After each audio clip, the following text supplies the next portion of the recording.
Est-ce que nous sommes dans la joie de Dieu ce matin? Est-ce que quelqu'un veut écouter la parole de Dieu? Alléluia. Ici nous sommes des vivants, hein? Nous voulons manger la parole de Dieu. Amen. Qu'il fasse chaud ou froid, nous sommes des vivants pour Jésus. Amen. Donc ce matin, concentre-toi, Dieu va encore te parler. Prends déjà ta Bible, ton cahier comme des bons élèves, des étudiants de la parole de Dieu. Si tu n'as pas ta Bible, regarde chez ton voisin, ta voisine. Comme ça, tu peux vérifier ce qui est prêché. Amen. Si tu n'as pas ta Bible, il y a une Bible qui tient là-bas, il y a 2 Bibles. Amen. Gloire à Jésus. Est-ce que nous sommes prêts? Ok, on va se préparer. On va prendre le livre de Nombres. Ce n'est pas trop long, comme ça nous allons prier après. Ce matin, nous allons parler du serpent d'airain, qui représente le serpent d'airain. Amen. Si tu veux noter le thème, ce que tu notes, c'est le serpent d'airain. Amen. Serpent d'airain. Ça ne fait pas peur, hein? Il y a phobie des serpents ici. Alléluia. Nombre 21. C'est une histoire qui va beaucoup nous enseigner à partir du verset 4.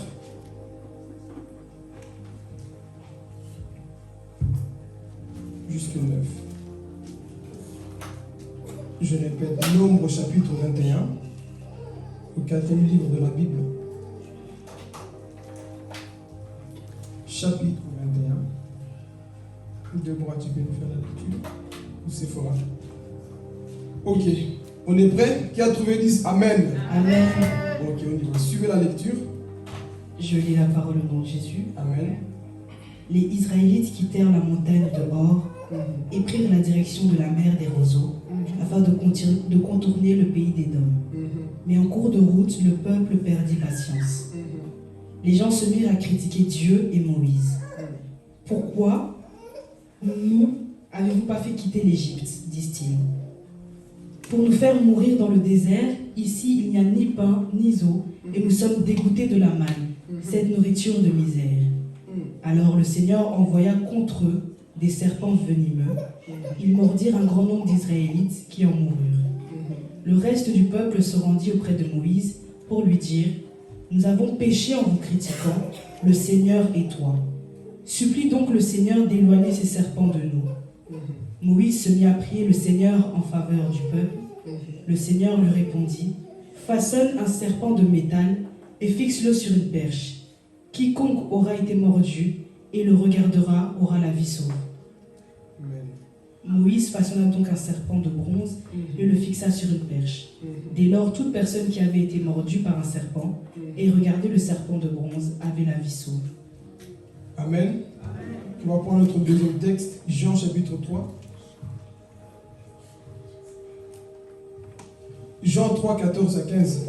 Non, à 16. Alléluia. De même que Moïse a élevé le serpent de bronze sur une perche dans le désert, de même le Fils de l'homme doit être élevé, afin que quiconque croit en lui ait la vie éternelle. Car Dieu a tellement aimé le monde qu'il a donné son Fils unique, afin que quiconque croit en lui ne soit pas perdu, mais qu'il ait la vie éternelle. Amen. Est-ce qu'on peut acclamer la parole de Dieu? Soyons attentifs, c'est un message d'encouragement, de correction. Donc Dieu va réellement nous parler. Amen. Amen. Vous connaissez tous les enfants d'Israël, n'est-ce pas? C'est un peuple que Dieu devait libérer, qui était captif en Égypte. Donc ici, je suis dans l'introduction. Souvenez-vous que ce peuple souffrait pendant 430 ans où? En Égypte. Ils étaient esclaves. Ils souffraient, on les maltraitait, les femmes étaient violées. Pharaon maltraitait les enfants d'Israël où? En Égypte. Mais Dieu avait un projet pour ce peuple. Lorsque vous lisez Genèse chapitre 15 au verset 12, 13, Dieu donne la promesse à Abraham et lui dit: sache que ta descendance va souffrir dans un pays étranger. Donc en soi, Dieu parlait déjà des enfants d'Israël. Quel est quoi? Souffrir pendant 400 ans. Notez bien combien? 400 ans. Donc Dieu dit que tes enfants, ta descendance, ils vont souffrir dans un pays étranger. Mais moi, votre Dieu, je jugerai la nation. C'était qui? Déjà l'Égypte. Mais vous allez voir que les enfants d'Israël vont rester en Égypte pendant 430 ans. 30 années de plus. À cause de qui? Moïse. Dieu avait dit 400 ans, mais à cause de la désobéissance de Moïse, le peuple va souffrir encore plus. Cela nous enseigne une chose. Quand tu tardes à obéir à Dieu, les situations vont durer. Quand tu tardes, mon frère, ma soeur, à obéir à Dieu, ta famille qui doit être délivrée va continuer à souffrir. Parce que toi qui es le Moïse de Dieu, tu es en train de traîner encore dans l'obéissance.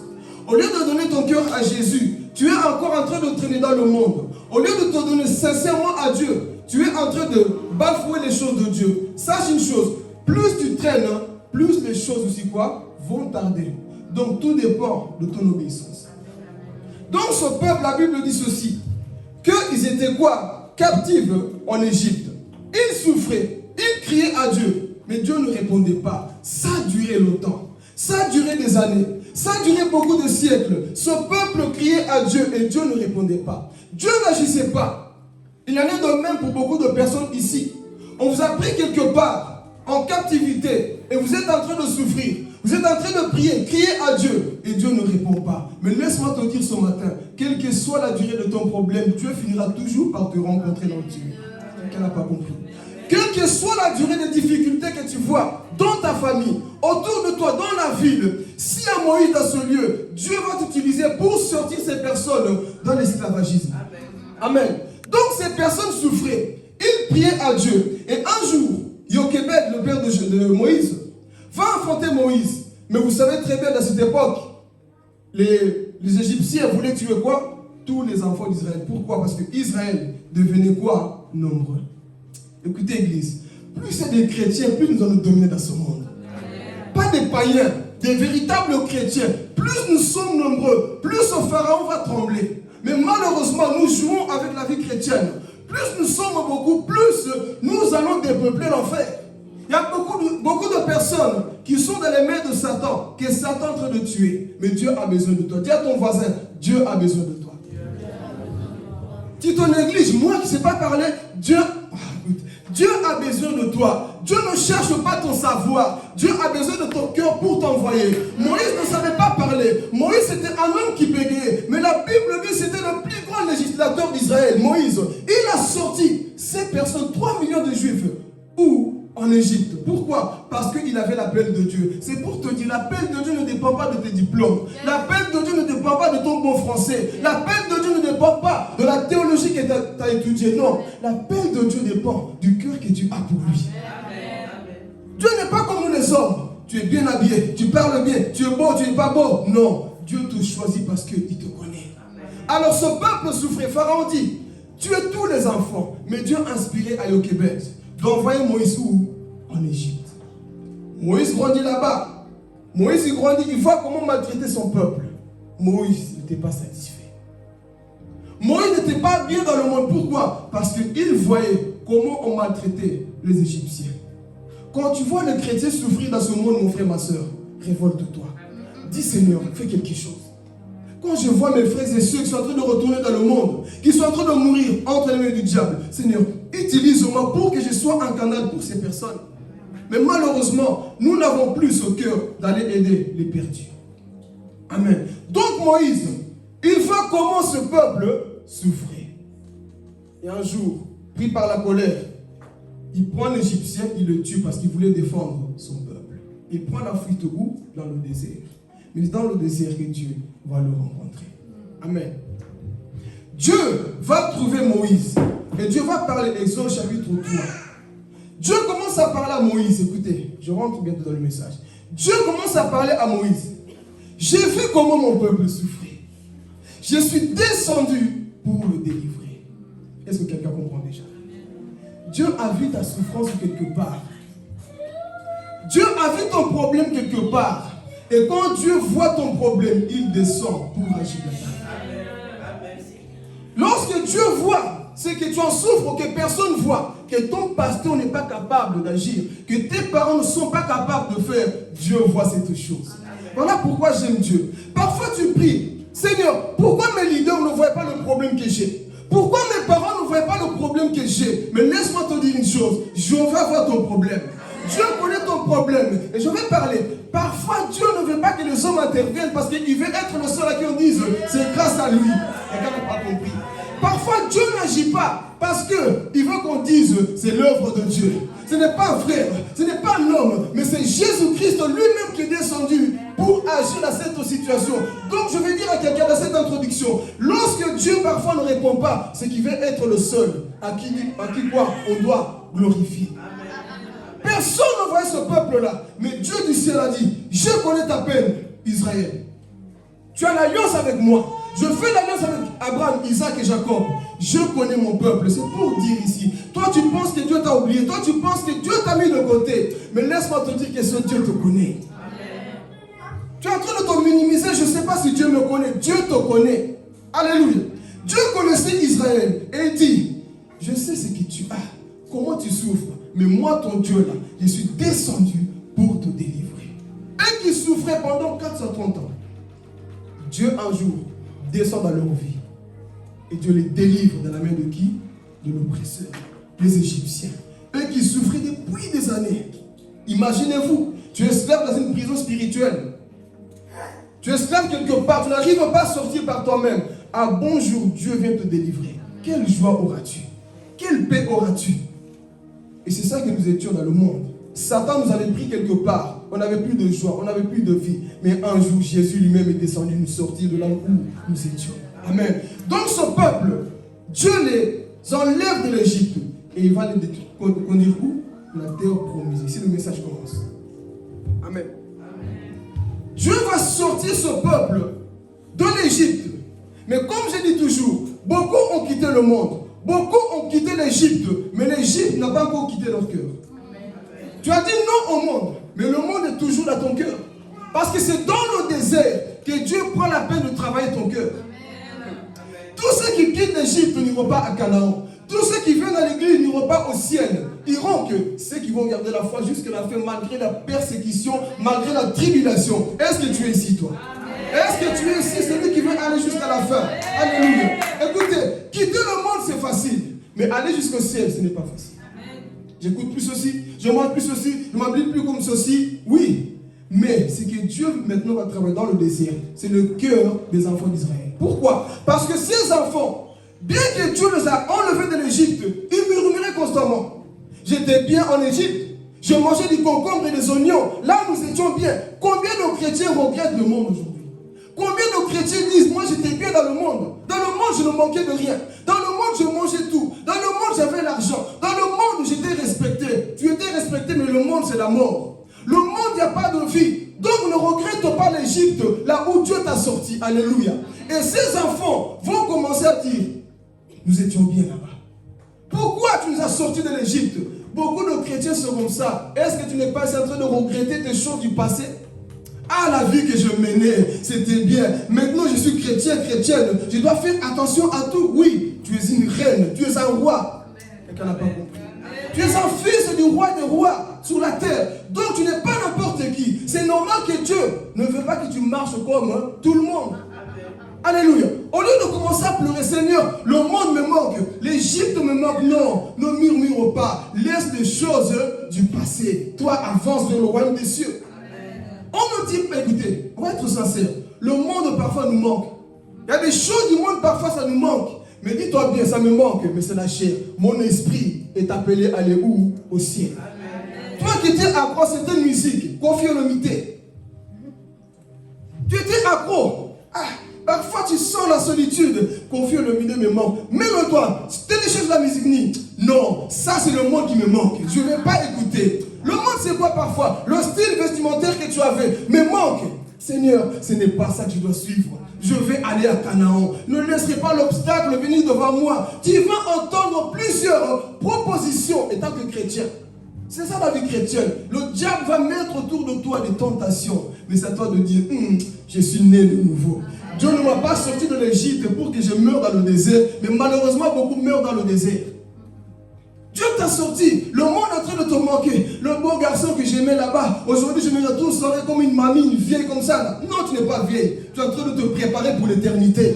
Tu es en train de te préparer pour aller au ciel. Parfois, écoutez, quand on se convertit, le monde pense que nous sommes des rengards.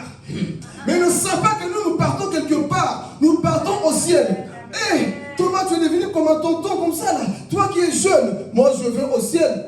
Regarde, on dirait une mamie comme ça là. Tu t'habilles comme ça là. Je vais au ciel. Ne nous conformons pas au siècle présent. Nous devons marquer la différence. Le monde est en train de te manquer. Dis Seigneur, moi je suis en train d'aller où? Quelque part. Ton ex t'appelle, il te manque, mais dit, moi j'ai dit non. Mon chemin c'est où? Pour aller au ciel. Dis à ton voisin, mon chemin c'est pour aller au ciel. C'est pour aller au ciel, frères et sœurs. Au lieu de penser à chaque fois, ça me manque, ces choses du monde me manquent. Le monde va toujours te manquer. Mais n'oublie pas là où tu es en train de partir, l'éternité. Amen. Donc on voit ce peuple. Commence à murmurer. Seigneur, nous étions bien, nous étions bien. Ok. Dieu va commencer à agir ici, écoutez. Dieu va commencer à agir. Dieu donne de l'eau dans le désert. Dieu fait descendre le pain du ciel. Le peuple mangeait. À chaque fois qu'il manquait de quelque chose, Dieu faisait quoi? Dieu agissait. Mais, je sais une chose, l'homme est ingrat. Dieu qui faisait du bien, qu'est-ce qu'il faut commencer à dire à Moïse? Moïse, nous sommes fatigués de cette nourriture misérable. Ils ont critiqué Dieu. Combien de nous critiquons Dieu? Le même Dieu qui t'a donné le pain du ciel, le même Dieu qui t'a donné de l'eau, c'est le même Dieu qui est en train de critiquer. Moïse, notre âme est dégoûtée de cette misérable nourriture. Et vous savez, ici, Moïse est en train de vivre le pire moment de sa vie. Pourquoi? Son frère vient de mourir avant. Myriam vient de mourir. Et lui-même maintenant, là, il attend la mort parce qu'il a désobéi à Dieu. Alors imaginez-vous, c'est que Moïse vivait. Et le peuple vient encore le tourmenter. Voilà pourquoi parfois, priez pour les hommes de Dieu. Vous pensez qu'eux se tiennent, ils sont forts. On a aussi des problèmes. On a aussi des soucis. On a aussi des séquelles. On a aussi des pleurs. Vous pensez que nous, on ne pleure pas? On a des choses qu'on vit. Hein. Lui, il saute, ils sont toujours dans la joie. Dans notre cachot, vous ne savez pas ce qu'on fait? Et toi, toujours, Moïse, on a faim. Papa Dieu, j'ai faim. Philippe, j'ai faim. Nous aussi, parfois, on a faim. Mais on pleure vers qui? Est-ce que vous avez déjà posé ces questions-là? Nous, à chaque fois qu'il y a un problème, on pleure chez eux. Mais eux, quand ils ont des problèmes, ils pleurent chez qui? Quand eux, ça ne va pas, vous voyez toujours qu'ils sont forts. Mais Moïse, à ce moment-là, il puisait toujours sa force où? Dans l'Éternel. Donc, qu'est-ce qui va se passer? Il commence à murmurer. On veut manger, on veut boire, il n'y a pas. Et commence à critiquer qui? Moïse. Ils ont péché contre l'Éternel. Le salaire du péché, c'est quoi? Tout péché que tu fais, mon frère, ma soeur, a des conséquences. Toute chose que tu fais en privé, que personne parfois ne voit, a des conséquences. C'est ça qui va se passer. Ils ont péché, ils ont critiqué. Est-ce que tu n'es pas comme ce peuple-là, en critiquant toujours tes leaders? Est-ce que je peux parler? Je dis c'est un message d'encouragement et de correction. Est-ce que nous ne sommes pas ces personnes-là qui n'obéissent pas à leurs leaders? Tes parents, tu ne les respectes pas. Tes responsables à l'église ne respectent pas. Lui, il a mon âge. Respectons en quoi? Lui, il est trop vieux. Respectons en quoi? Quand Dieu met une autorité en toi, peu importe l'âge, soumets-toi et respecte. Les francophones n'aiment pas ce genre de message. C'est toujours, moi j'ai Dieu, moi j'ai le Saint-Esprit, j'ai la parole, pourquoi respecter? Il a mon âge, il est plus petit que moi, pourquoi je dois le respecter? Non. Lorsque Dieu met une autorité en face de toi, respecte. Mais ce peuple-là, ne le respectez pas Moïse. Lui, il bégaye. Pourquoi ne le respecter? Beaucoup de personnes sont comme ça. Ils vous quoi? Ils ne vous respectent pas à cause de vos défauts. Moi j'ai un bon français, lui son français cassé comme ça. Pourquoi je dois me soumettre à lui? Moi je suis plus beau que lui, je suis plus riche que lui. Tu peux avoir plus que la personne qui t'a engendré. Mais n'oublie jamais le respect et la soumission. Amen. Alléluia. Même si tu as plus d'argent, de connaissances que ton père biologique ou spirituel, respecte les personnes. Mais nous sommes arrivés dans une génération là où on ne respecte plus. Pourquoi? Au nom de la Bible. Moi aussi j'ai la parole de Dieu. Moi aussi j'ai ceci. Non, ne critique pas l'eau que tu as bu lorsque tu avais soif. Amen. Beaucoup de personnes critiquent l'eau qu'ils ont bu. Rappelle-toi lorsqu'on t'a engendré dans le Seigneur. Rappelle-toi comment ton père prenait soin de toi. Imaginez-vous ce Noé ici là, qui nous réveille parfois à 2h du matin pour aller à l'hôpital. Il nous fait des problèmes et un jour il grandit. Papa, tu te prends pour qui? Petit, je vais tomber. On a pris soin de toi, on t'a aidé. Un jour tu grandis, tu commences à quoi? À négliger les parents. Beaucoup de chrétiens sont devenus comme ça. Papa John qui t'a nourri lorsque tu es d'accord dans ton cachot là. Tu es d'accord dans ton péché. Il t'a nourri, il t'a fait comprendre la parole de Dieu aujourd'hui. Il se prend pour qui? N'oublie pas d'où tu viens, mon frère, ma soeur. N'oubliez pas le même Moïse qui vous a sorti de l'Égypte. Et c'est le même Moïse que vous critiquez aujourd'hui. La malédiction viendra sur ta vie. Le péché ouvre des portes de démons, comme vous allez le voir après. Combien de chrétiens sont dans la malédiction? Ils ne savent plus honorer l'autorité qui est devant eux. Non, moi, pourquoi je dois l'appeler pour le prévenir? Il se prend pour qui? Non! La soumission t'amènera loin avec le Seigneur. Et c'est ça que ce peuple-là n'avait plus. Et comme le peuple ici aussi, beaucoup de personnes sont devenues comme ça. Je peux parler? Je dis ça va faire mal. Là. Après, c'est plus moi, c'est pas nous qui pourra le relayer. Donc, je vais parler. Manque de soumission. Tu ne viens pas à l'église, tu n'appelles plus personne. On va juste écouter. On va vous énerver. On va parler jusqu'à quand ça va rentrer. On veut des disciples, pas des chrétiens simples. On veut des véritables disciples. Tu ne viens pas, tu ne préviens pas, tu reviens comme lui de fenêtre, tout va bien. Un véritable disciple, il sait déjà son programme, il sait que tel jour je ne serai peut-être pas là, je préviens aux responsables. C'est là où nous voyons quoi? Les disciples et la maturité en Christ. Mais toi tu viens quand tu veux. On peut dire que lui là, on voit la catégorie de personnes que c'est. C'est une personne qui n'a pas encore la maturité pour être un leader. Parce que si nous on n'est pas là demain, est-ce qu'on peut compter sur toi? Répondons. Si moi et Papa John un jour on n'est pas là, est-ce qu'on peut compter sur toi? Yeah! Non, on ne va pas compter sur toi. Toi, parfois, qui ne viens pas. Les gens, ils sont ici. Le prédicateur est où? Il n'a même pas appelé. On ne sait pas où il est. Les gens, ils viennent, ils partent. Est-ce qu'on peut compter sur toi? Ça doit commencer avant, mes frères et sœurs. Ce n'est pas pour dire que moi, je serai sérieux quand je vais commencer à prêcher. Moi, je serai sérieux quand je prendrai le micro. Non, sois sérieux dans le cachot. Pour qu'on voit déjà l'attitude d'un leader. Mais toi, nous, tu viens, tu t'en fous des choses de Dieu. Tu es en train de quoi? De négliger les principes de Dieu. On a dit que dans cette église, on dira la vérité. Moi, j'aime les personnes qui comprennent ces choses parce qu'on voit la maturité grandir en vous. Amen. Donc, le péché, c'est ça. Tu bafoues les choses de Dieu. L'église, pour toi, c'est plus important. Ça prouve que la maturité n'est pas encore là. Parce qu'un véritable disciple connaît l'importance de la maison de son Père. Est-ce que c'est le cas aujourd'hui au milieu de nous? Non. Donc, Israël pêche contre Dieu. On en a marre de cette nourriture. Moïse, toi, tu ne sers plus à rien. Ok. Vous avez ouvert des portes aux démons. Qu'est-ce qui va se passer? Dieu a permis que les serpents viennent quoi? Que les serpents viennent les mordre. Combien de chrétiens aujourd'hui se font piquer par des serpents? Les serpents représentent ici le diable, les démons. Combien de chrétiens aujourd'hui se font piquer constamment par des démons à cause du péché? Donc, lorsque tu pêches, ce n'est pas que Dieu t'a abandonné. Dieu s'écarte à côté de toi. Dieu n'agit plus. Le diable va commencer à te piquer. Et c'était ça le cas des enfants d'Israël. Ils ont péché. Dieu envoyait les serpents. Et les serpents, ils venaient. Imaginez-vous combien de gens mouraient. Les serpents, ils venaient. Ils venaient. Imagine-toi, tu es dans ta tente. 20 serpents rentrent dans la tente. Il n'y a pas qu'il y a des phobies de serpents ici. Là. Tu vois un serpent qui rentre ici, qui monte sur l'autre, qui vient, pique. C'était ça, les enfants d'Israël. Les serpents venaient constamment. Ils les piquaient. Et ils ont constaté qu'effectivement, il y avait beaucoup de personnes qui mouraient en Israël.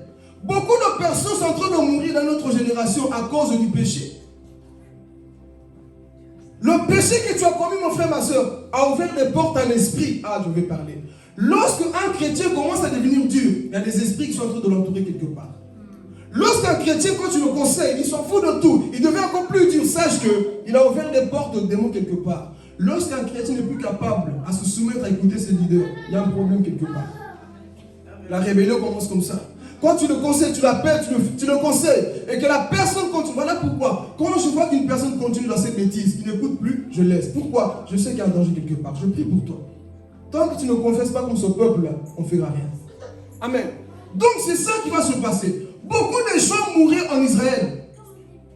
Ils mouraient à cause de leur péché. Parce que Romains 6, 23 dit quoi? Le salaire du péché, c'est la mort. Et la mort entrait en Israël. Et il fallait, non, mais un problème.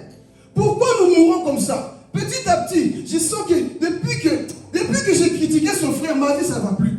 Depuis que je suis tombé avec ce garçon dans le péché, ma vie, ça ne va plus. Tu as téléchargé un démon qui est en train de te tourmenter. Depuis que j'ai fréquenté cette boîte de nuit, je sens qu'il y a des choses bizarres en moi. Depuis que je regardais ce film, je sens des choses en moi. Depuis que j'ai écouté cette musique, je sens des choses mystiques en moi. Tu as ouvert sur moi des portes quelque part. Fais attention. Amen. Tu peux être chrétien et attirer le diable dans ta vie. C'est ça qui va se passer. Ils étaient soi-disant des croyants. Mais pourquoi les serpents les piquaient? Dieu ne les protégeait plus. Quand il désobéit, mon frère, le serpent viendra te piquer. à cause de la porte que tu as laissée. Amen. Donc il voyait, non, c'est pas possible. Pourquoi Fabrice, nous mourons comme ça? Thomas, pourquoi notre vie, ça ne va plus? Nous qui étions bien, aujourd'hui on voit que nous sommes en train de mourir. Ma vie, ça ne va plus. Tu as ouvert des portes quelque part. Depuis que tu as consulté ces voyants, depuis que tu as consulté ces médiums, depuis que tu as consulté ces dons soi-disant, une porte s'est ouverte dans ta vie. Ne blaguez pas avec le monde spirituel. Le monde spirituel existe. Ce monde est réel. Donc faisons attention. Nos péchés ouvrent les portes à ces choses. Et c'est ça qui s'est passé. Ils ont vu, tout le monde est en train de tomber. Et ils ont vu le problème, c'était quoi? Le péché qu'eux-mêmes avaient dit. Ils vont aller trouver Moïse. Moïse, nous sommes en train de mourir. Dites avec ma confession. Tant que tu ne confesses pas, mon frère, tu as beau trouver tous les hommes de Dieu du monde. Tant que tu ne confesses pas, ton problème va résister. Tant que tu ne confesses pas, mon frère, ma soeur, ton problème va continuer. Et c'est ça qui va se passer. Moïse, nous avons péché. Écoutez la précision. Nous avons péché contre toi et... Toi, tu viens confesser ton péché. Seigneur, j'ai péché. Et dis ton péché. J'ai péché contre Ruth. J'ai péché contre Aurélie. Qu'est-ce qui s'est passé? J'étais dans un groupe WhatsApp. J'arrêtais pas de la critiquer. J'étais dans un groupe quelque part. J'arrêtais pas de parler comment elle agit. J'étais quelque part, je crucifiais constamment. Et je négligeais le Seigneur. Tu dois confesser ton péché de A à Z. Parce que sans confession, il n'y a pas pardon des péchés. Sans confession, il n'y a pas pardon des péchés. Donc, même si tu viens prier, Seigneur, je te loue, je t'adore, tu sens même la présence de Dieu. Tant que tu ne confesses pas, le démon va continuer à quoi? À agir dans ta vie. Beaucoup de personnes dans nos églises sont comme ça. Tu sais ce que tu as fait, mais tu n'avoues jamais ton péché. Tu sais ce que tu as fait, mais tu ne dis jamais la chose que tu as fait. Et ce peuple, c'était ça. Ils ont constaté effectivement, nous avons péché contre ce Dieu-là. Alors, allons trouver Moïse et disons-lui, Moïse, nous avons péché contre toi. Ils ont eu le courage d'aller dire la vérité. Mais combien de gens ici, les chrétiens, beaucoup d'hypocrisie.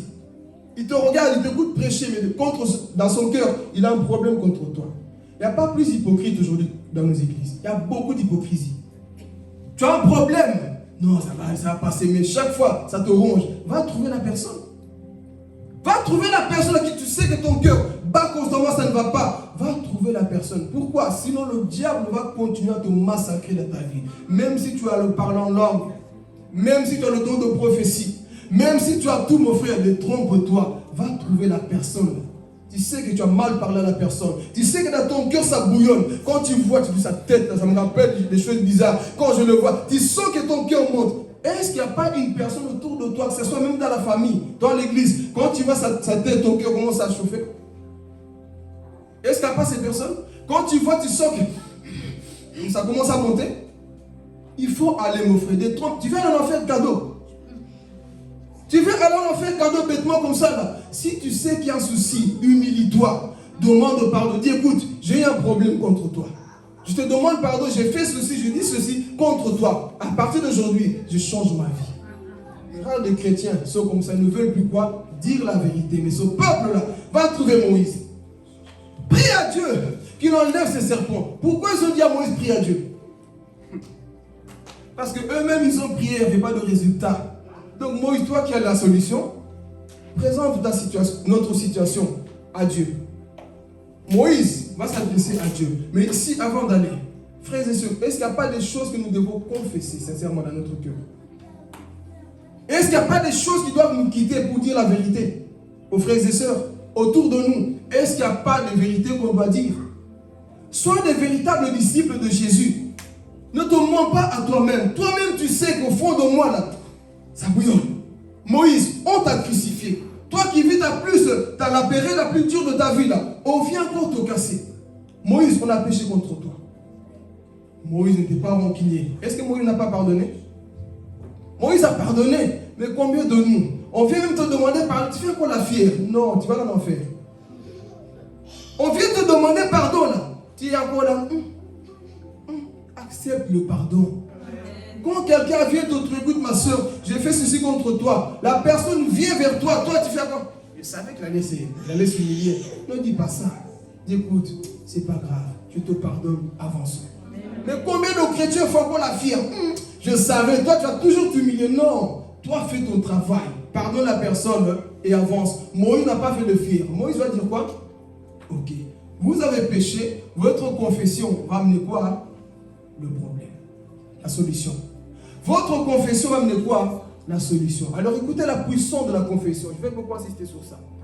Quand tu ne confesses pas, mon frère, ma soeur, même les choses que tu as fait dans le passé vont te suivre. Raison pour laquelle on voit beaucoup de chrétiens, ils n'ont pas de vie en eux. Je vous donne un témoignage. Il y avait une sorcière qui s'appelait Annie. Pas notre Annie, c'est pas une sorcière. Cette sorcière s'appelait qui? Annie. Et elle servait le diable. 16 ans, je pense qu'elle servait le diable. Et un jour, elle s'est convertie. Elle a donné sa vie à Christ. Cette sorcière n'avait pas tout dit. Elle se convertit, elle va trouver Rebecca. Rebecca, c'est l'auteur de la personne qui a écrit le livre. Il a commencé à expliquer comment le diable parfois agit lorsque nous cachons encore des choses. Alors, elle a vécu une expérience. Elle a pris Annie, elle l'a mis dans sa propre maison. Et ils ont prié. Ils ont oint la maison. Ils ont dit, Seigneur, protège la maison, couvre la maison. Ils ont prié, ils sont partis dormir. Vers minuit, 1h du matin, ils voyaient des hommes dans le jardin. Ils ont ouvert la fenêtre et dit, mais qui sont ces hommes? Ils ont dit, plus on regardait, plus l'atmosphère devenait diabolique. La maison était comme hantée. On sentait des choses bizarres. Et Rebecca, qui était chrétienne, dit, mais Seigneur, on a prié. Elle voit Hélène, elle dort. Annie, pardon. Annie dort, mais qu'est-ce qui s'est passé? Ces hommes venaient, jusque quand ils sont rentrés dans la maison. Elle ne comprenait plus, mais Seigneur, j'ai prié, on a oint la maison. Comment se fait-il que ces sorcières entrent dans la maison? Et ils ont pris la sorcière Annie, l'ex-sorcière. Ils ont commencé à la frapper. Écoutez, le diable existe. Il ne faut pas blaguer, il ne faut pas croire tout ce que vous voyez dans les films. Là. Il y a des choses qui sont réelles. Amen. Ils ont commencé à frapper Annie. Frapper. Elle a pris, le Saint-Esprit lui dit, écoute, prends l'huile, oins-la. Elle a commencé à la oindre. Mais elle pensait que le problème était résolu. Les démons, les sorciers ont pris la fuite. Lendemain encore, même heure, les sorciers reviennent encore. Mais cette fois-ci, c'était encore devenu plus pour tuer Annie. Ils ont dit, mais Seigneur, mais on ne comprend pas pourquoi chaque fois le diable arrive à rentrer dans ma propre maison. Ils ont tout fait, rien n'a changé. Ils ont prié, rien n'a changé. Jusqu'au jour, là où le Saint-Esprit leur dit, écoute, va interroger Annie. Il y a des choses qu'elle n'a pas encore rendues à Satan. Et le diable venait à chaque fois les massacrer jusqu'au jour où on lui a dit, tu sais, Annie, le Saint-Esprit dit à Rebecca, Annie a des implants sur elle.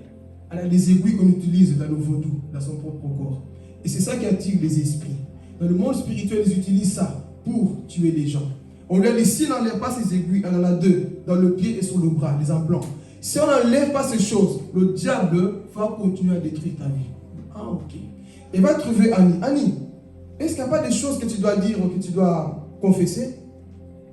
Elle, je ne sais pas, j'ai peut-être oublié, il n'y a pas des aiguilles. Elle était étonnée. Comment tu sais? Le Saint-Esprit m'a dit que tu as des aiguilles en toi. Si tu n'enlèves pas, le diable va continuer à agir ici. Qu'est-ce qu'il faut faire? On va prier à Dieu. On va entamer ton pied. Par la puissance du Saint-Esprit, ces aiguilles vont sortir maintenant. Il dit non, il ne faut pas faire ça parce que lorsque j'étais dans la sorcellerie, on m'a dit, le jour que tu diras qu'il faut enlever, ou que tu confesses la chose que tu as là, on va te tuer. Elle a dit la vérité. Mais, qu'est-ce qui s'est passé? Ils ont pris, ils ont mis de l'huile. Ils ont prié avec la puissance du Saint-Esprit. Les aiguilles sont sorties. Et depuis ce jour-là, la maison était dans le calme. Tu es peut-être ici, il y a des choses qui se passent notamment dans ta maison. Est-ce qu'il n'y a pas des objets qui appartiennent à Satan? Tu es peut-être ici dans ta vie, tu vois qu'il y a des choses qui ne marchent pas. Est-ce qu'il n'y a pas des contacts que tu as eu avec le monde spirituel? Est-ce que tu n'as pas consulté le vaudou? Est-ce que tu n'as pas consulté des choses qu'il ne faut pas? Écoutez, beaucoup de jeunes ici, beaucoup de personnes dans ce monde sont initiées parfois sans le savoir. Par internet, par les images que nous voyons, beaucoup de personnes sont initiées. Mais dans ta conscience, est-ce qu'il n'y a pas des choses que tu sais? Oui, c'est vrai, ma grand-mère m'avait donné tel objet. Et depuis qu'elle m'a donné, j'ai vu des choses bizarres dans ma maison. Est-ce qu'il n'y a pas quelque chose que tu dois rejeter? Est-ce qu'il n'y a pas des choses que nous devons renoncer, frères et sœurs? Tant que tu pries, tu fais tout, mais tu vois que ma vie, ça ne va pas. Il y a quelque chose qui ne va pas depuis ce jour-là. Il y a peut-être des comptables dans ta propre maison. Tu pries comme cette femme elle priait. Mais pourquoi le diable réussissait quand même à rentrer dans la maison? Parce que parfois nous acceptons des bijoux, des habits qui viennent dans le monde spirituel, on les met chez nous et c'est à cause de ça que le diable continue d'agir dans nos vies. Et gloire soit rendue à Dieu. Dieu a révélé le secret à cette servante-là, Rebecca. Elle a dit, Annie, à partir d'aujourd'hui, ta vie a changé. Cette femme a vu quoi? Changer. Pourquoi? Parce qu'elle a confessé. Donc, comme ce peuple-là, tant qu'ils ne confessaient pas leurs péchés, ils allaient continuer à quoi? À mourir. Tant qu'ils ne disaient pas la vérité, ils allaient continuer à quoi? À mourir. Et aujourd'hui, vous voyez ce phénomène, beaucoup de chrétiens sont en train de mourir spirituellement. Un à un. Des gens que vous avez connus qui priaient, mais tu vois que sa vie ne va plus bien. Je ne sais pas qu'est-ce qui s'est passé, mais depuis, je vais parler. Depuis que tu as vu cet homme-là, tu vois qu'il ne prie plus. Il ne fait plus rien. La vie avec le Seigneur, il s'en fout. L'envoûtement est rentré quelque part. Les choses de Dieu ne l'intéressent plus. L'envoûtement est rentré quelque part. Parce que notez ceci. Tu es l'ennemi numéro 1 du diable. Le diable s'en fout des païens. C'est toi qui guettes. Donc, prends ta vie chrétienne en main. Ne commence pas à blaguer parce que tu es recherché dans le monde spirituel. Donc, ils ont confessé. Moïse, nous avons fait ceci. Ok, la solution maintenant. Qu'est-ce qu'il faut faire? Dieu dit à Moïse, prends cette perche-là que tu vois ici, le même serpent-là, tu vas prendre un serpent d'airain, tu le mettras là-bas. Et tu vas quoi? Placer ce serpent-là en haut. Comme ça, quiconque, écoutez, quiconque, on n'a pas dit noir, arabe, chinois, quelle religion, peu importe ta religion, Dieu n'est pas Dieu de religion, peu importe où tu es, tu dois regarder à Jésus. Ce serpent en soi représentait déjà Jésus. Donc on dit, quiconque aura été mordu par ce serpent, il n'a qu'à regarder à qui? Mais quand on voit le serpent, on dit, c'est contradictoire. Un serpent? Souvenez-vous que le serpent est symbole de quoi? De malédiction. Mais quand on a mis de l'airain représente la justice. Jésus, notre justice, a porté la malédiction, le péché. Il est devenu malédiction à cause de nos péchés. Il a porté des péchés pour te sauver de la mort, des serpents qui t'ont mordu, Satan, qui t'a piqué dans le monde. Donc on dit, prenez ce serpent maintenant là, écoutez, mettez-le là-bas, comme ça, quiconque aura été mordu, il n'a qu'à regarder à cette perche. Est-ce que tu n'as pas été mordu quelque part? Qui t'a mordu quelque part? La solution se trouve en face de nous, frères et sœurs. Je ne sais pas où tu es parti mettre tes yeux. Je ne sais pas ce que tu as en toi. Mais la solution, Dieu te la montre ce matin. Regarde à Jésus qui est la solution à tes problèmes. Regarde Jésus-Christ. Il est le seul à enlever la malédiction dans ta famille. Il est le seul à enlever tous les esprits de mort dans ta famille. Alléluia. Beyoncé ne peut pas le faire. Ronaldo des millions qu'il a ne peut pas le faire. Bruce Lee ne pouvait pas le faire. Elvis Presley ne pouvait pas le faire. Tous ces gens, les stars de ce monde, Tupac Amaru Shakur ne pouvaient pas le faire. Les hommes grands de ce monde ne pouvaient pas enlever le péché. Bouddha ne pouvait pas le faire. Aucun homme sur cette terre n'était capable d'enlever le péché du monde. Mais l'agneau de Dieu qu'on appelle Jésus, lui est descendu, il a dit, de la même manière que Moïse a élevé le serpent dans le désert, le Fils de l'homme sur la croix sera élevé. Comme ça, quiconque sur cette terre va croire en Jésus va recevoir la vie éternelle. Alléluia. La vie éternelle, frères et sœurs, nous la recevons en Jésus-Christ.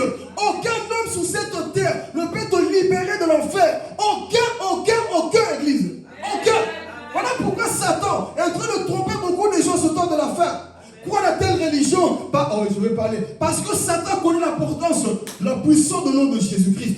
Raison pour laquelle il y a beaucoup de religions. Parce qu'il dit, évitez, Jean chapitre 14, verset 6.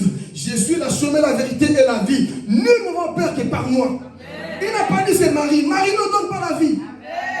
Moi je ne donne pas la vie. Personne ne donne la vie. Il n'y a qu'un seul homme qui donne la vie. Jésus de Nazareth. Voilà pourquoi je vais aimer ce Dieu plus que les hommes. Parce que lui, il s'est fait homme, serpent d'airain, pour que moi j'ai la vie éternelle. Mais combien de gens aujourd'hui tu luttes encore? Non, je crois à ma religion, je crois à mon pasteur. Non, ton pasteur ne donne pas la vie, mais Jésus donne la vie. Alléluia. Ton pasteur ne donnera jamais la vie. Il n'y a qu'un seul homme qui donne la vie. Parce que lui-même, dans Jean chapitre 11, dit, je suis la résurrection et la vie. Si vous partagez Jérusalem, la tombe, allez quoi? vide. Pourquoi? Notre Dieu est vivant. Amen. Toutes les religions, vous allez voir, leur fondateur est toujours où? Dans leur tombe. Je vais parler. Leur tombe est toujours quoi? Remplie d'ossements. Mais en Israël, vous allez, la tombe est quoi? Vide. C'est pour dire, si la tombe de Jésus est vide, nous sommes remplis de lui. Amen. Si la tombe de Jésus est vide, nous sommes remplis de lui. Mais ceux qui servent les gens de ce monde, leurs ossements sont toujours là. Pourquoi? Parce qu'ils servent des hommes, des dieux, des hommes qui n'ont pas la vie éternelle, les hommes qui n'ont pas cette puissance que nous avons. Mais nous croyons une chose, que notre Dieu vit pour l'éternité. Donc Dieu enseigne à Moïse, lève ce serpent-là. Comme ça, Annie, si elle a été mordue par un démon de famille, Annie, ne t'inquiète pas, regarde à Jésus. Oh, Mélissa, si tu étais mordu, regarde à Jésus. Je ne sais pas qu'est-ce qui t'a mordu, mon frère, ma soeur. Je ne sais pas quelle est la malédiction qui est dans ta vie. Oui, j'ai fait des rêves bizarres. Au nom de Jésus, si tu confesses ton péché et que tu regardes à Jésus, ces rêves peuvent disparaître au nom de Jésus. L'esprit de peur que tu as en toi, cet esprit peut partir au nom de Jésus. Regarde à la croix qui est Jésus. Alléluia. Regarde à la croix qui est Jésus. Alléluia. C'est ça que nous devons apprendre à faire. Faisons confiance à ce Dieu qui a donné sa vie pour nous. Aucun homme n'a été capable de le faire sur cette terre.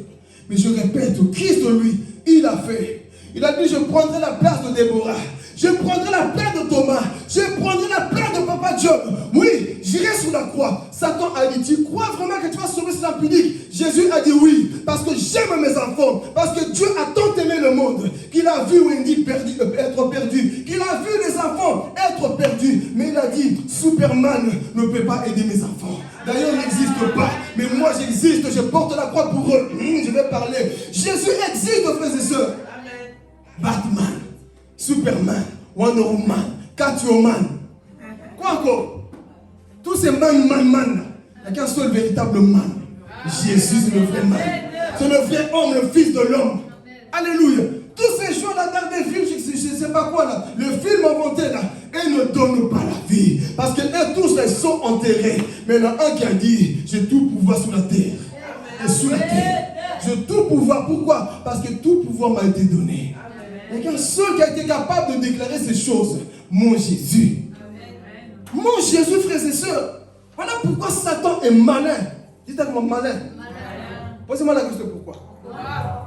Lisez maintenant là. 2 Rois chapitre 1 Rois par le chapitre 18 verset 4. À haute voix, vous allez voir pourquoi Satan est malin. Ensuite nous continuons le message. Alléluia. J'aime mon Jésus. Il le fera à haute voix si tu le trouves. 1 Roi chapitre 18, verset 4. Regardez ce que Satan aime faire. Et je prie que toi et moi ne soyons pas comme ça. Alléluia. 1 Roi, verset 4. 1 Roi 18, verset 4. Lorsque la reine Jézabel... Attends, t'es bien 1 Roi ici? Oui. 2 Rois plutôt alors. 2 Rois 4. 18, 4. C'est lui qui supprima les lieux sacrés, qui fit briser les pierres dressées. Écoutez, répète doucement, écoutez. Vas-y. C'est lui qui supprima les lieux sacrés, qui fit briser les pierres dressées et couper les poteaux sacrés. Il fit aussi fracasser le serpent de bronze. Serpent de rein. Continue. Que Moïse avait fabriqué. Jésus. Qui a compris la révélation ici? Le peuple, si vous voulez, après la mort de Moïse, ils ont voulu commencer à quoi? Idolâtrer. Ce serpent de rein là, de bronze, si vous voulez. Ils ont pris ça dans un coffre, ils ont dit, voici notre Dieu. L'homme aime idolâtrer des choses. Mais ici, Ézéchias, le roi qui a pris la place, il a dit quoi? Nous allons détruire les faux dieux. Je veux dire à quelqu'un, détruire les faux dieux, parce qu'aucun Dieu dans ce monde ne peut te sauver si ce n'est Jésus. Amen. Alléluia. Donc ici, nous voyons que l'homme aime toujours avoir un Dieu qui touche. Marie, c'est un Dieu qu'on touche. D'ailleurs, elle ne peut pas se défendre, n'est-ce pas? Bouddha, t'as beau faire tout ce que tu veux, il ne peut pas se défendre. Moi, mon Dieu, c'est pas moi qui le nettoie pour le mettre dans un coffre ou quoi. Non, c'est mon Dieu qui me nettoie. Amen. Il y a des dieux qu'on fait ceci. Ça, c'est mon statut. Les sorciers de la sorcellerie. Ça, c'est mon Dieu. Il ne faut pas toucher. Hein. Il y a des sorciers que je ne peux pas révéler. Mets là-bas. Dagon, on le met là-bas. Mais notre Dieu, c'est lui qui nous ramasse, qui nous nettoie. Les dieux de ce monde prennent soin d'eux. Mais notre Dieu, c'est lui qui prend soin de nous. On n'a pas peur de parce que le jour que tu diras tu vas mourir. Non, il ne faut pas révéler ton secret. La nuit, tu dois te baigner tout nu, tu dois courir tout le quartier tout nu. Ça, leur Dieu leur fait faire des choses bizarres. Nous, notre Dieu ne demande pas grand-chose. Tu vas voir le succès, leur Dieu dit quoi? Tu dois donner ta mère en sacrifice. Tu dois coucher avec des animaux pour avoir du succès. Nous, notre Dieu ne demande pas ces choses. Donc, l'homme aime toujours avoir un Dieu qu'il voit, qu'il contemple, qu'il sait que lui, c'est mon Dieu sacré. Non, mais ils sont dit, détruisez maintenant son serpent de reins. C'était juste un symbole pour vous dire, mes enfants, vous voyez comment Dieu a élevé ce serpent. Un jour, Jésus lui-même sera aussi élevé. Jésus aussi sera quoi élevé? Il a été élevé où? Il a été élevé où? Voilà pourquoi la croix est combattue par plusieurs religions. Parce qu'ils savent c'est un danger. Jésus c'est un danger. Lui c'est un danger. Le seul dangereux c'est Jésus. Écoutez, tu peux dire Dieu. Le monde ne va jamais t'attaquer. Dieu. Ils vont rien te dire. Mais dis Jésus. Dis Jésus. Petit. Répète encore. Jésus. Arrête. Il y a quelque chose.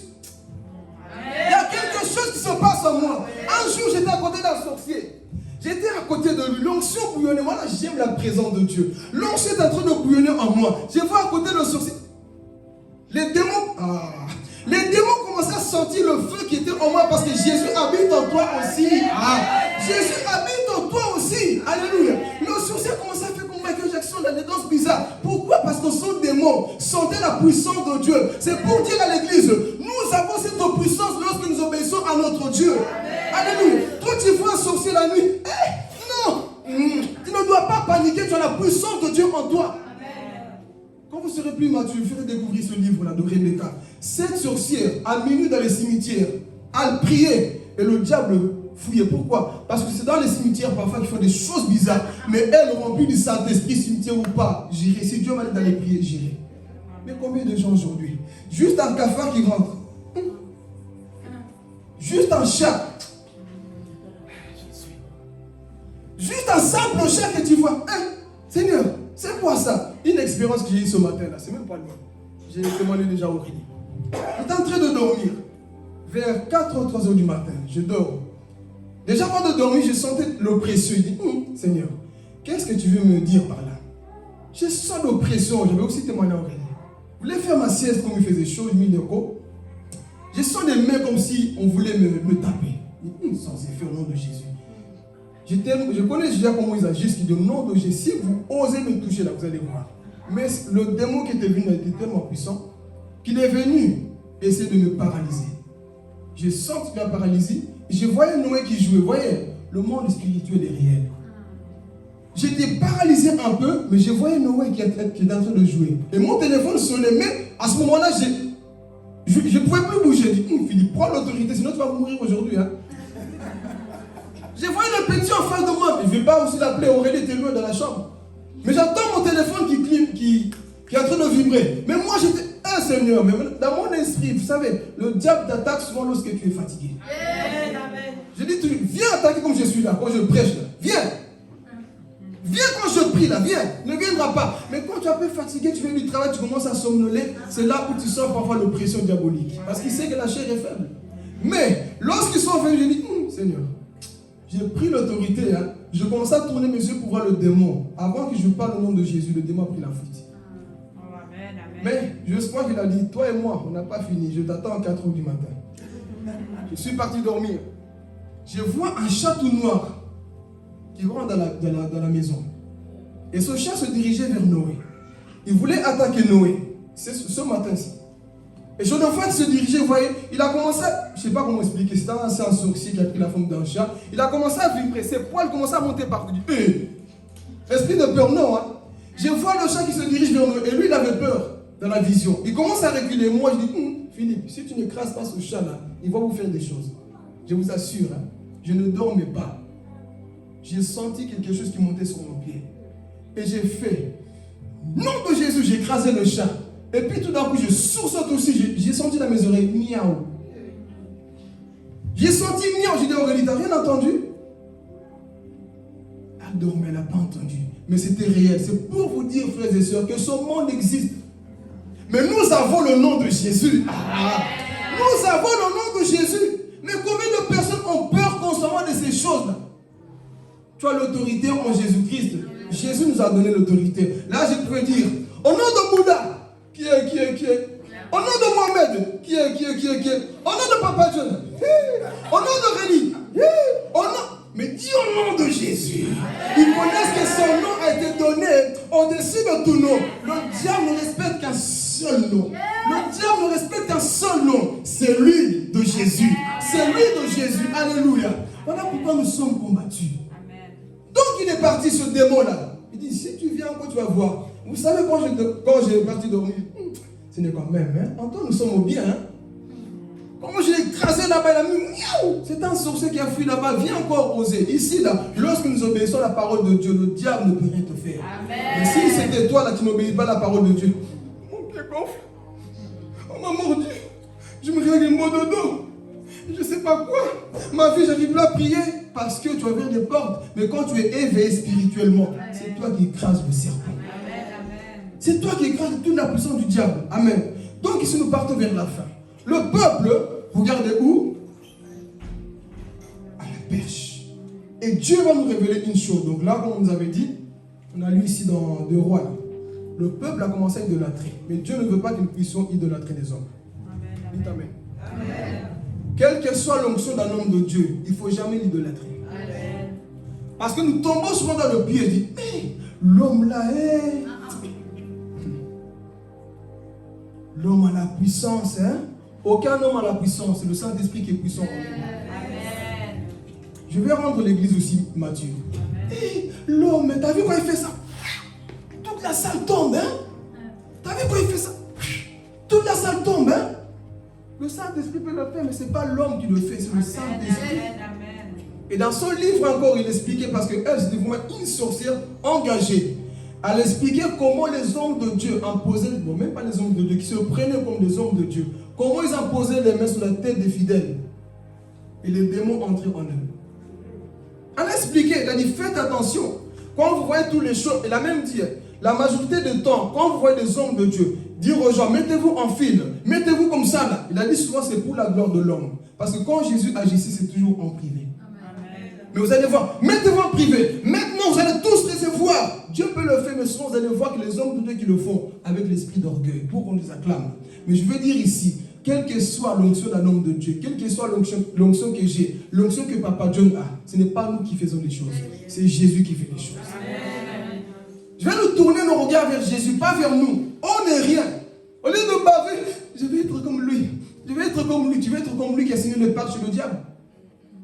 Elle a expliqué comment les gens ramassaient des démons par les impositions des mains. Elle a même dit, évitez de faire passer beaucoup de gens dans votre chair, dans vos églises. Quand vous ne connaissez pas, vous allez voir des églises, chaque année, tout le temps, un homme de Dieu qui vient, parfois qu'on ne connaît même pas. Et puis vos fidèles, ils imposent les mains. Ici, avant que tu montes, on va d'abord te scanner. On va bien te scanner. Nous ne sommes pas de ces gens-là. On va inviter un homme qui a qui a. L'onction qui est ici est le même aussi. Dites amen. On veut être mature. Non, il faut, tu vois, l'homme de Dieu, là, il est connu sur Internet. Il faut qu'il vienne à notre église. Et s'il vient, notre église sera remplie. On n'a pas besoin. On a besoin du Saint-Esprit. Tout simplement. Dès que l'homme de Dieu vient en Belgique, je vais acheter des habits pour lui. Hein? Tu n'as jamais acheté des habits pour Papa John, mais pour eux. Dites amen. Quand c'est un programme là-bas, tu prépares même ton offrande. Offrande spéciale. Eh Dieu, j'ai grandi. Un jour, quand je suis parti voir Bénin à Bruxelles, il y avait un frère. Bénin commence à prêcher.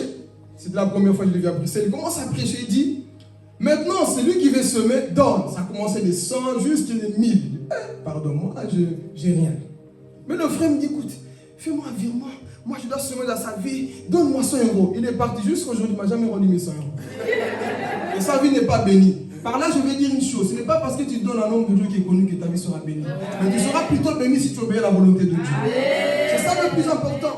Donc, on court partout. Oui, lui, il est connu sur les réseaux. Les réseaux sociaux ont élevé beaucoup de noms. Mais c'est Dieu qui élève, ce n'est pas les réseaux sociaux. Il y a beaucoup de personnes qui nous acclamons qui sont soi-disant élevées, mais Dieu ne les connaît pas. Dites amen. Pourquoi? Parce que les réseaux sociaux parfois rendent orgueilleux les gens. Parce que les acclamations sont plus dangereuses que l'humiliation. Les acclamations te mettent dans la place où tu n'es pas, mais l'humiliation te met à ta propre place.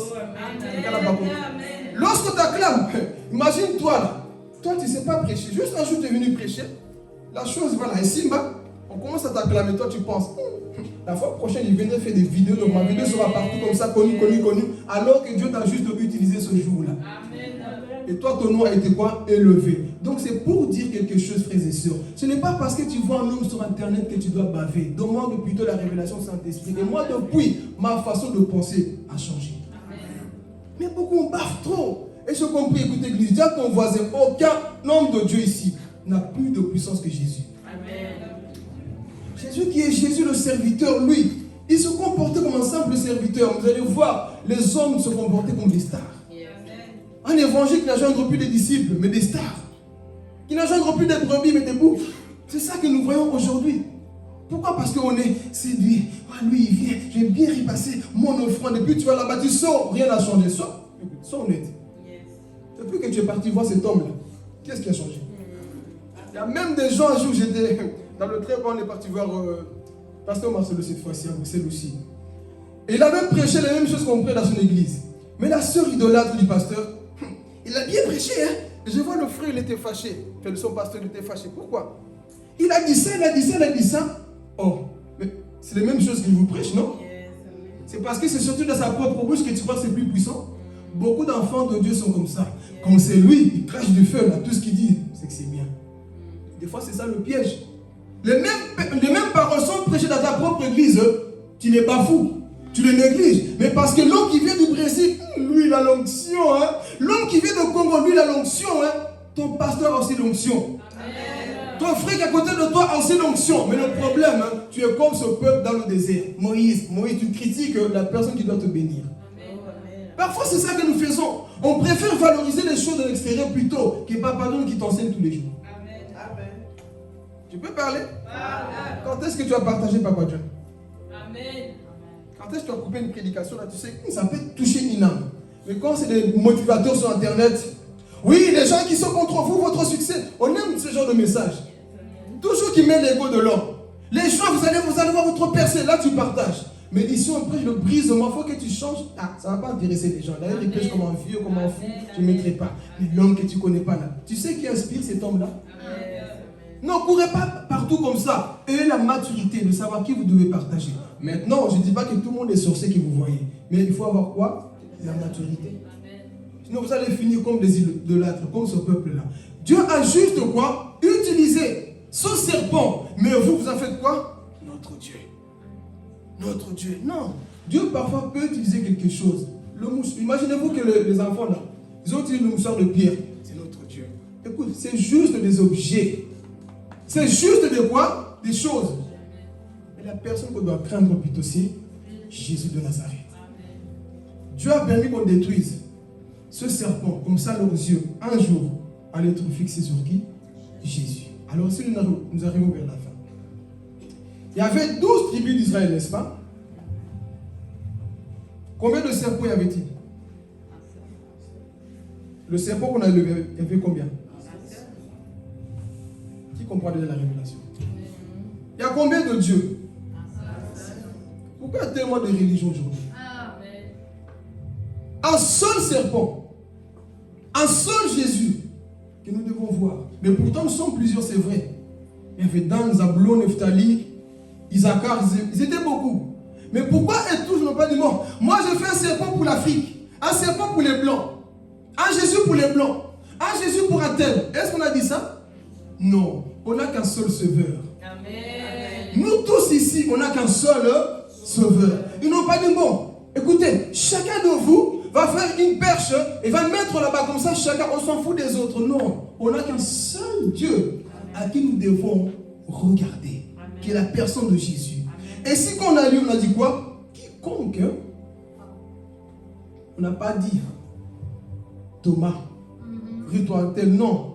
Quiconque, riche, pauvre, esclave, libre, grand, petit, noir, blanc, peu importe ton poste, peu importe ta couleur de peau, tu dois regarder à Jésus.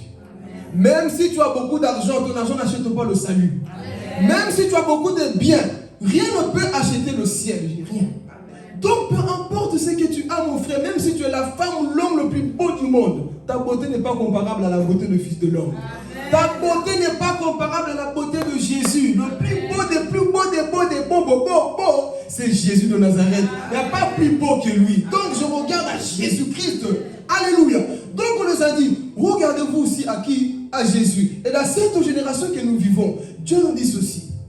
Ma fille, mon fils, je ne sais pas ce que tu vis, mais la solution ne se trouve pas chez les médiums. La solution ne se trouve pas chez les marabouts. La solution se trouve en qui? Ici nous prêchons Jésus. Hein? La solution se trouve en Jésus. J'ai connu des hommes dans ma propre famille qui sont partis consulter d'autres choses qu'il ne fallait pas. La famille a été détruite parce qu'on a touché des choses qu'il ne fallait pas. Mais quand j'ai compris, moi j'ai dit, moi je tourne le dos, je regarde à Jésus. Et je suis sorti de la malédiction. Pourquoi? Parce que Christ est le seul qui peut briser la malédiction. Même si tu payes beaucoup d'argent, mon frère, il n'y a que Jésus-Christ lui-même qui peut quoi? Payer ce prix-là. Donc ici il nous dit, car Dieu a tant aimé le monde, qu'il a maintenant donné son Fils unique, afin que quiconque croit en lui, afin que quiconque ne périsse pas, afin que quiconque maintenant, peu importe le péché que tu as, je ne sais pas ce que tu as fait, ah Seigneur, le péché que j'ai fait est trop grand, regarde à Jésus. Ça fait, Dieu ne nous complique pas les choses. Il a tout fait et la solution en face de nous. Mais l'homme parfois m'énerve. L'homme, parfois nous sommes comme ce peuple. On va se construire quoi? Un serpent que je vois. Dieu t'a dit, confesse ton péché, crois et avance. Mais non, il faut qu'on me pose les mains à quelqu'un qui cave. Tu vois ici, là, je sens que, crois en Jésus, impose-toi ton les mains. Dis Seigneur, je sens une douleur ici, sur le dos, sur le pied. Oh, écoutez, je regarde à Jésus, je déclare la guérison maintenant au nom de Jésus. Je déclare la guérison.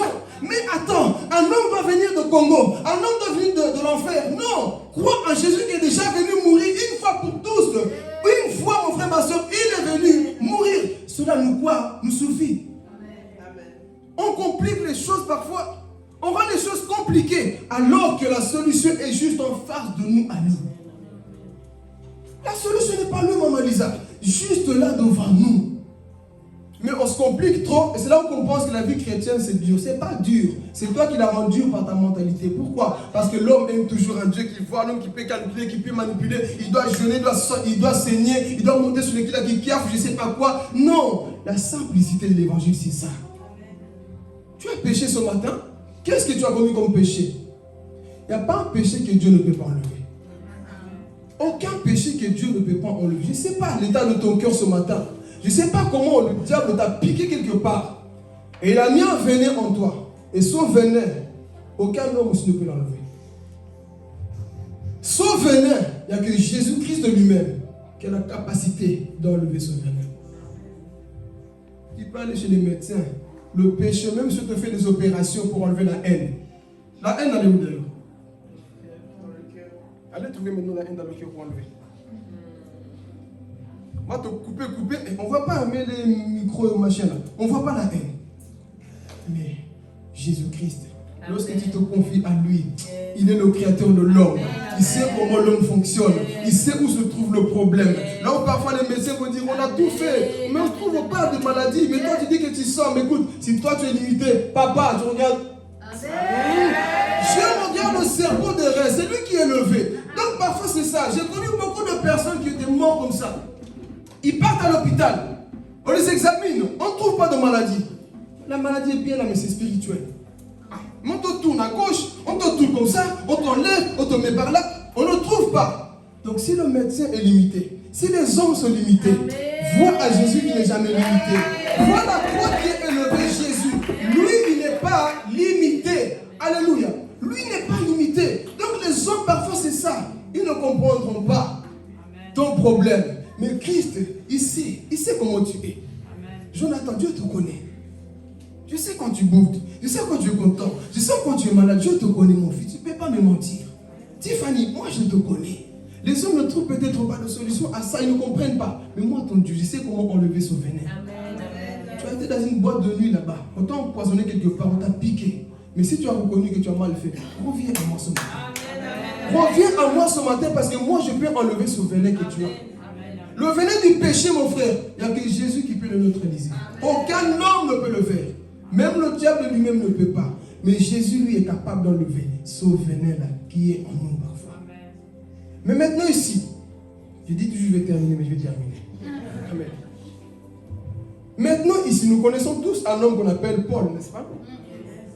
La différence maintenant, quand Christ habite totalement en toi, quand tu as constamment les yeux sur Jésus, c'est pas que le diable ne va plus t'attaquer, comme je vais donner le témoignage.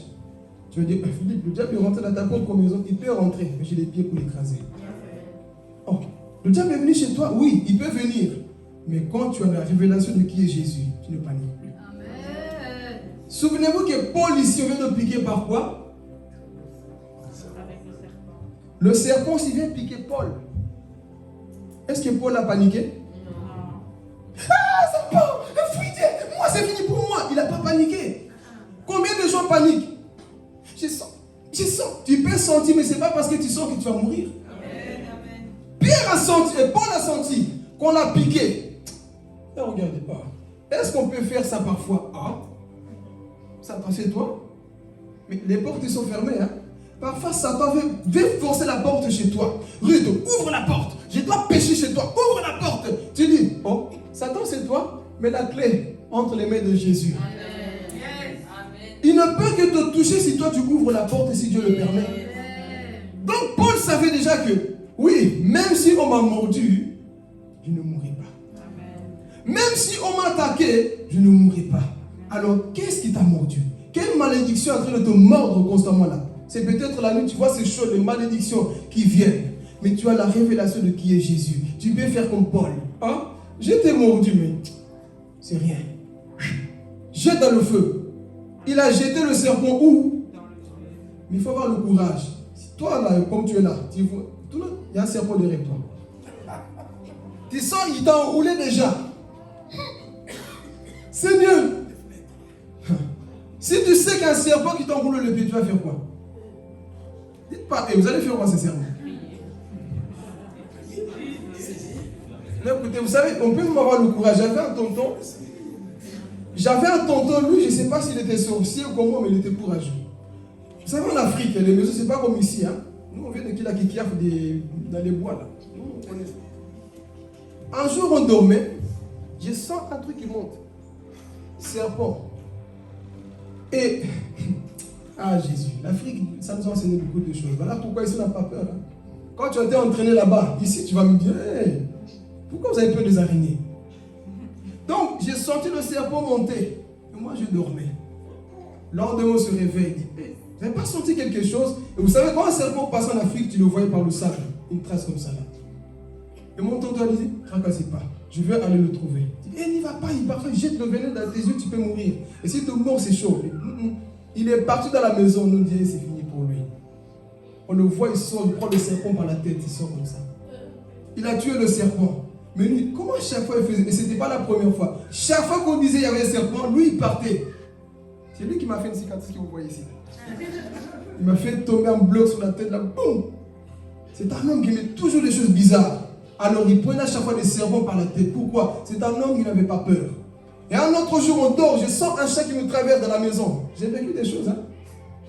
Un chat qui est rentré, ce n'était pas un chat spirituel cette fois-ci. Un chat physique, je sentais respirer. Il respirait bizarrement. Et puis, il dit à mon grand-père, bon, dans notre dialecte, il a entendu, il a pris le chat, il a couru après. Lui aussi, il n'avait pas peur. Et je bénis Dieu parce que j'ai un peu hérité un peu de ce courage-là. Maintenant que ça soit spirituel ou physique, je n'ai pas peur des animaux. Vous allez à Péry des Andes, vous allez voir des animaux, il ne faut pas avoir peur. Pourquoi? Lorsque tu es en cri, vous allez voir les serpents là-bas. Bon, on laissera les vieux cette fois-ci. Mais, prochainement, ils viendront. Mais vous allez voir parfois des animaux. C'est pour te dire une chose. L'homme chrétien n'est pas dominé par quoi que ce soit dans ce monde. Il n'est pas dominé. Pourquoi? Parce que nous avons l'esprit supérieur. Donc ici nous terminons. Paul a été mordu. Il a secoué la vipère dans le feu. Toi, qu'est-ce qui t'a mordu aujourd'hui? Quel péché que tu sors constamment là que tu ne peux pas? Seigneur, est-ce que tu peux secouer ça dans le feu? Seigneur, agis en moi. Quelle est cette chose, mon frère, ma soeur, que tu sais au fond de toi là, qui est en train de te piquer constamment? Tu sens peut-être la douleur, mais Dieu ce matin te dit, regarde à Jésus, ou secoue-la dans le feu. Amen. Que Dieu vous bénisse. On va se mettre debout. Alléluia. On va se mettre debout. Tu vas prier. Tu feras, tu calmes le piano.